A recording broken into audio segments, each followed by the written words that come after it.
तो जय हिंद भाई। कल की क्लास कर ही ली होगी आप लोगों ने। तो चलो भाई अब भी बिना देरी के अपनी अगली क्लास करते हैं, जो कि अपन ने कहा था 50 क्वेश्चन करेंगे 15 मिनट में।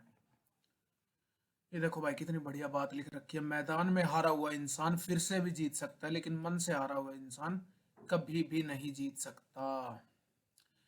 चलो भाई, पहला क्वेश्चन अपना आज का मतलब 51वां क्वेश्चन अपना। चलो, by reorganizing the state in the year 1956, वर्ष 1956 में राज्य को पूर्ण गठन करने से बताओ कि भाई कितना क्या हमारे पूर्ण गठन हुए थे, कितने स्टेट और कितने यूनियन टेरिटरी। तो भाई हमारी 14 स्टेट और 6 यूनियन टेरिटरी हुई थी। ठीक है भाई, अगला क्वेश्चन चलते हैं अपने। Which one among the following has the power to regulate the right of citizenship in India? तो भाई सिटीजनशिप को रेगुलेट करने की पावर पार्लियामेंट के पास होती है। Which with what subject do the article 5 to 11 of the constitution deal? तो भाई 5 से 11 तक आर्टिकल किससे रिलेटेड है? तो भाई ये अपने रिलेटेड है सिटीजनशिप से। आर्टिकल 5 से 11 सिटीजनशिप से। Which one of the following is not a condition for becoming a citizen of India? इनमें से कौन सी एक नहीं है, नागरिक बनने की शर्त नहीं है? तो भाई प्रॉपर्टी अक्वायर करने की कोई शर्त नहीं है, प्रॉपर्टी अक्वायर करने से कोई मतलब नहीं होता इनका। In which of the following can citizenship of India be obtained? कैसे ली जा सकती है? तो भाई बाय बर्थ ली जा सकती है, बाय डिसेंट वंशा से होती है, बाय नेशनलाइजेशन से होती है, यानी ऑल ऑफ द अबव इसका आंसर हो जाएगा।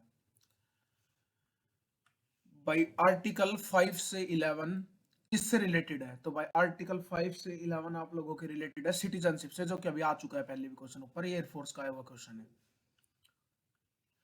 इन which part of the constitution details of citizenship are mentioned? Citizenship भाई भाग 2 के अंदर आते हैं हमारे, तो भाग 2 आ जाएगा इसका आंसर आप लोगों का, पार्ट 2। सीडीएस का आया हुआ क्वेश्चन है। What is the meaning of domicile according to Indian constitution? भारतीय संविधान के अनुसार डोमिसाइल का अर्थ क्या है? तो डोमिसाइल का अर्थ है भाई परमानेंट होम। आप लोग इन सब ने बनवाया होगा डोमिसाइल, इसका अर्थ होता है अपने permanent home. In which part of the Constitution of India are the details of citizenship provision made?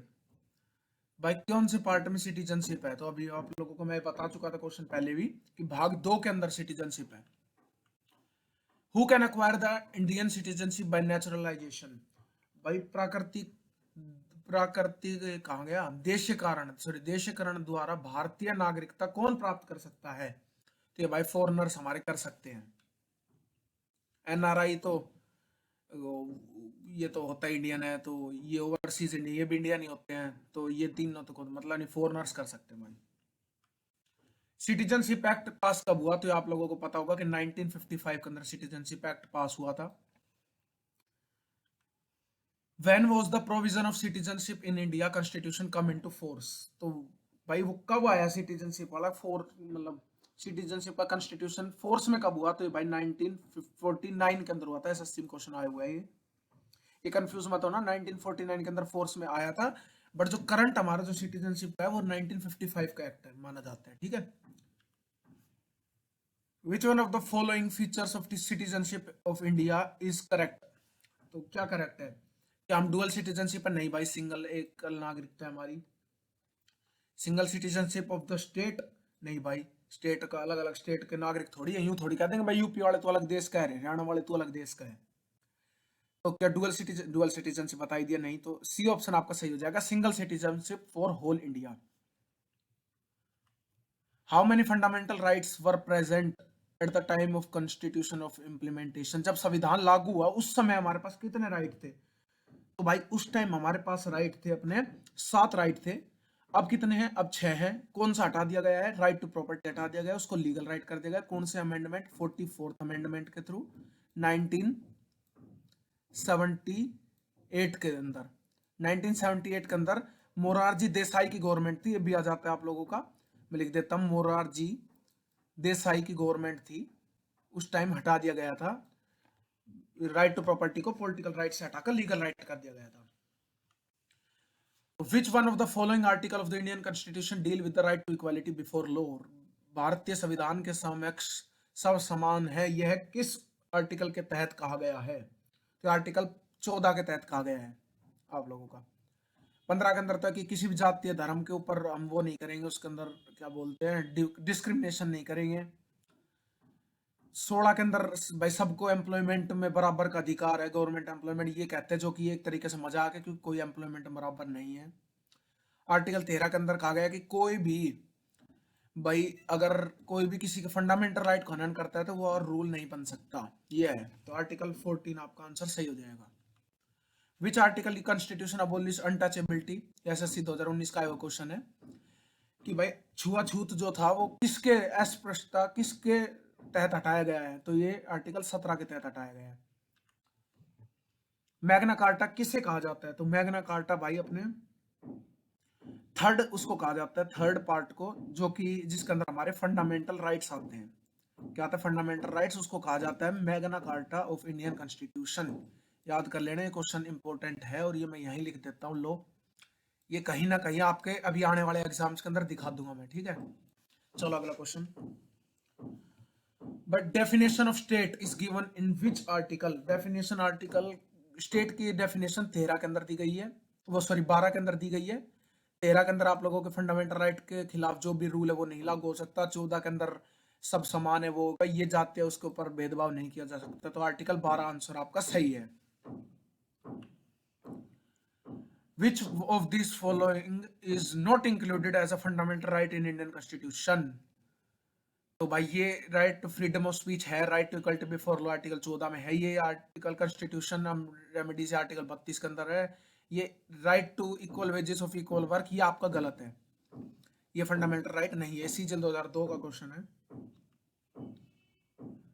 Under which article of the Indian constitution of India can the fundamental rights of the member of the armed forces can specifically restricted? By जितने defence forces के बंदे हैं उनके जो है fundamental right को restrict कर दिया जा सकता है, किस आर्टिकल के तहत? तो आर्टिकल 33 के तहत, article 33। In present how many fundamental rights? अब हमारे पास कितने राइट है, मैं आप लोगों को ये क्वेश्चन बता चुका हूं कि हमारे पास अब टोटल 6 है। बना उस टाइम 7 थे, राइट टू प्रॉपर्टी हटा दिया गया है अमेंडमेंट 44 के तहत। Fundamental rights are present in which part of the constitution? ये बता चुका हूं, थर्ड पार्ट के अंदर है हमारे जो है fundamental rights. Right to property remove कर दिया गया किसके रूल में? आप लोगों को बताया था मैंने अभी पहले, लोग वही क्वेश्चन आ गए। मोरारजी देसाई की गवर्नमेंट 1978 के अंदर हटा दिया गया था। ये एसएससी 2007 का क्वेश्चन है। Who is known as the guarantor of fundamental rights? मौलिक अधिकारों का गारंटर कौन है? तो ये आप लोगों का सुप्रीम कोर्ट है। यानी हमारे कोई भी मौलिक अधिकार अगर हनन होते तो हम डायरेक्ट सुप्रीम कोर्ट जा सकते हैं। इक्वलिटी ऑफ एम्प्लॉयमेंट आप लोगों को बता चुका हूं, आर्टिकल 16 के अंदर है। राइट टू इंफॉर्मेशन आप लोगों का एक फंडामेंटल राइट है, जो कि आप लोगों का आर्टिकल मैं लिख देता हूं यहां पर, आर्टिकल 19 के अंदर आता है आप लोगों का राइट टू इंफॉर्मेशन। आर्टिकल 19 के अंदर आता है आप लोगों का राइट टू इंफॉर्मेशन, जिसको हम आरटीआई भी बोलते हैं। हौसले भी किसी हकीम से कम नहीं होते, हर तकलीफ में ताकत की दवा देते हैं। भाई बहुत सुंदर बात लिखी हुई है यहाँ पर। चलो अगला क्वेश्चन की तरफ चलते हैं। 77th क्वेश्चन हमारा विच part of the Indian constitution deal with the fundamental rights? ये आप लोगों को बता चुका हूँ, पार्ट 3 है हमारा जो फंडामेंटल राइट से रिलेटेड, जिसको मैग्ना कार्टा भी बोलते हैं। Which of the following article of constitution India protect double jeopardy? दोहरी सजा, यानी एक आदमी को एक बार सजा मिल चुकी, तो यूं नहीं है कि चोरी कर रखी तो उसने भाई तो दोबारा उठा के जेल में डाल दिया, दोबारा सजा नहीं मिलती। आर्टिकल 20 कहता है। आर्टिकल 21 में हमारे वो है लाइफ, राइट टू लाइफ है। 22 भी राइट टू लाइफ है। तो यहाँ पर आंसर हो जाएगा आप लोगों का आर्टिकल 20, ए ऑप्शन आप लोगों को करेक्ट है। सीडीएस 2020 का क्वेश्चन है। Which article of the Indian Constitution of India protect a person to marry a person of their choice? IAS यानी यूपीएससी प्री का क्वेश्चन है आप लोगों का 2019 का। तो आर्टिकल 21 राइट टू लाइफ के अंदर ये आता है कि हम जब मन पसंद की शादी कर सकते हैं। इसको आप याद कर सकते हैं कि किस साल में शादी कर सकते हैं, लीगल एज। तो आर्टिकल भी 21 है, ठीक है भाई। 80 क्वेश्चन अपना, यानी आज का 30th question. Which constitutional amendment deleted the right to property? ये मैं आप लोगों को बता चुका हूँ, 44th अमेंडमेंट 1978। मोरारजी देसाई की गवर्नमेंट के अंदर। विच one of the following is the guardian of fundamental right, वो ये गारंटर कौन होता है, मौलिक अधिकारों का संरक्षण कौन है? तो हमारे मौलिक अधिकारों के संरक्षण सुप्रीम कोर्ट, और सुप्रीम कोर्ट किस में आते हैं, न्यायपालिका यानी judiciary. How many fundamental right are enjoyed by the Indians, इस टाइम हमारे पास कितने, वही क्वेश्चन घूम के आ गए चंडीगढ़ पीसीएस के अंदर आए हुए हैं, ये आप लोगों के 6 हैं फंडामेंटल राइट इस time. Which provision of fundamental right is directly related to exploitation of children? By exploitation of children यानी मौलिक अधिकार कौन सा प्रावधान सीधे तौर पर बच्चों के शोषण से संबंधित है कि भाई उससे हम काम धाम नहीं करवा सकते। यहाँ आपका आर्टिकल 24 के अंदर है, और आर्टिकल 23 के अंदर आप लोगों की ह्यूमन ट्रैफिकिंग क्या आ जाएगा, ह्यूमन, मैं लिख देता हूं यहाँ पर, ह्यूमन ट्रैफिकिंग यानी कि आदमियों की, ह्यूमंस की तस्करी के खिलाफ है आर्टिकल 23। आर्टिकल 19 आप लोगों को बता चुका आरटीआई है, और आप लोगों का राइट टू स्पीच आता है। आर्टिकल 17 में अनटचेबिलिटी है, बता चुका हूं। चलो अगला question. Which one of the following was the president of Constituent Assembly when assembly work as parliament? जब असेंबली ने पार्लियामेंट के तौर पर शुरू किया था काम कार्य करना, उस टाइम प्रेसिडेंट कौन थे, तो जीवी मालवंकर थे, जो कि आप लोगों को पता भी होगा कि हमारे फर्स्ट लोकसभा स्पीकर थे। ठीक है, ये एक तरीके से वही पूछा गया था आपसे, फर्स्ट लोकसभा स्पीकर थे ये। The constituent assembly was set up under the, तो ये भाई आप लोगों को कैबिनेट मिशन प्लान के अंदर आप लोगों को किया गया था सेटअप। आज आपके फंडामेंटल राइट्स करवा चुका हूं मैं, मतलब वो उसके क्वेश्चन ले आए थे, अभी ये हो चुका आपका, आगे चल रहे हैं। Who among the following was the president of Constituent Assembly when the Assembly, ये तो सॉरी ये वही क्वेश्चन आ गया आप लोगों का, जीवी माल्यवंकर थे इसमें। How many freedoms are guaranteed by the article 19? Article 19 में जैसे कि राइट टू स्पीच हो गया, राइट टू इंफॉर्मेशन हो गया, इस तरीके से आप लोगों को कितने आप लोगों के दिए गए फ्रीडम को गारंटी किए गए हैं। तो ये चार तरीके का आप लोगों के करे गए हैं। एक सेकंड में एक बार कंफर्म करके बताता हूं आपको।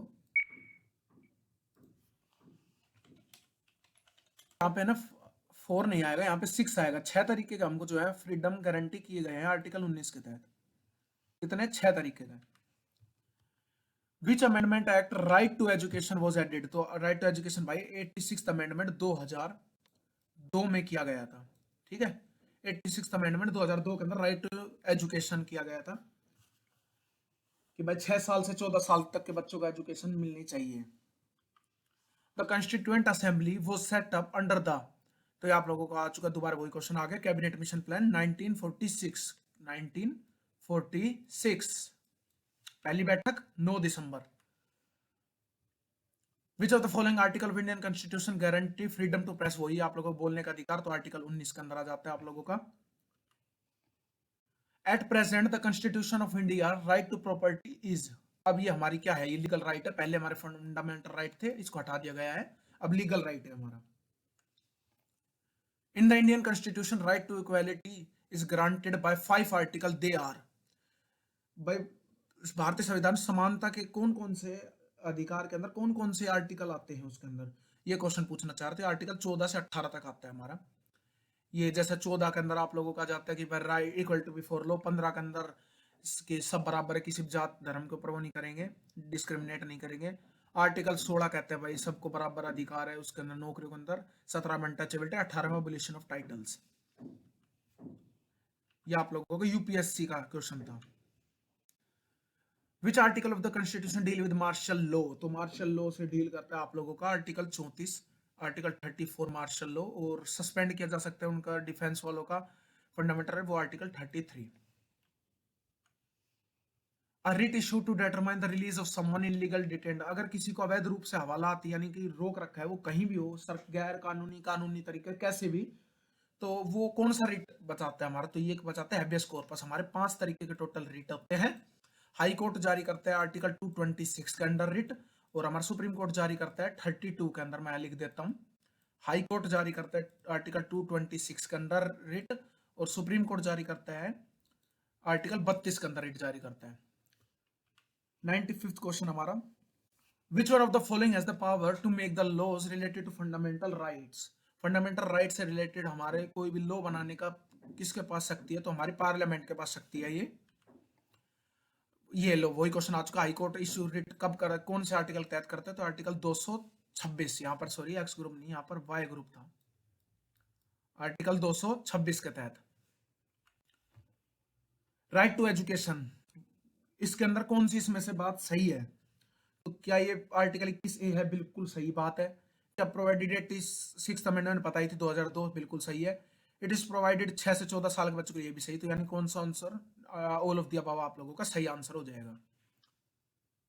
डीपीएसपी हमारे कौन से भाग के अंदर है, कौन से पार्ट के अंदर है डीपीएसपी? तो भाई थर्ड के अंदर तो फंडामेंटल राइट है। फोर्थ के अंदर आता है हमारे डीपीएसपी, फोर्थ ए के अंदर आते हैं हमारे, क्या आता है, फोर्थ ए के अंदर आते हैं फंडामेंटल ड्यूटीज। तो भाग 4 आ जाएगा, बी ऑप्शन आपका सही है DPSP. DPSP are taken from which country? हमने आयरलैंड से लिया डीपीएसपी। ये कहाँ कहाँ से कौन कौन से लिए थे, एक दिन आपको एक क्लास में बता दूंगा मैं कि कहाँ से हमने कौन सी चीजें ली है। डीपीएसपी आर इंक्लूडेड, कौन से आर्टिकल तक डीपीएसपी हमारा है? आज का लास्ट क्वेश्चन है, तो ये आप मेरे कमेंट सेक्शन में, चलो छोड़ो यार मैं बता ही देता हूँ। इसका आंसर आ जाएगा आप लोगों का आर्टिकल 36 से 51 तक हमारे डीपीएस पे आ जाते हैं, ठीक है। तो ये था आज के 50 क्वेश्चन, हमने 16 मिनट के अंदर खत्म कर दिए हैं। तो फिर कल फिर मिलेंगे नए आगे के 50 क्वेश्चन से। आप लोग कमेंट में बता देना, आप लोग कहोगे तो मैं इकट्ठे 100 क्वेश्चन भी करवा सकता हूँ। बाकी स्टोनी को डेली रहते रहो भाई प्रैक्टिस। चलो जब तक के लिए जय हिंद भाई। चैनल को सब्सक्राइब कर लो यार, थोड़ा बहुत कमेंट वगैरह करा करो ताकि हमको मोटिवेशन मिले। चलो तब तक के लिए भाई जय हिंद, ध्यान से रहो, बाय, जय हिंद जय भारत।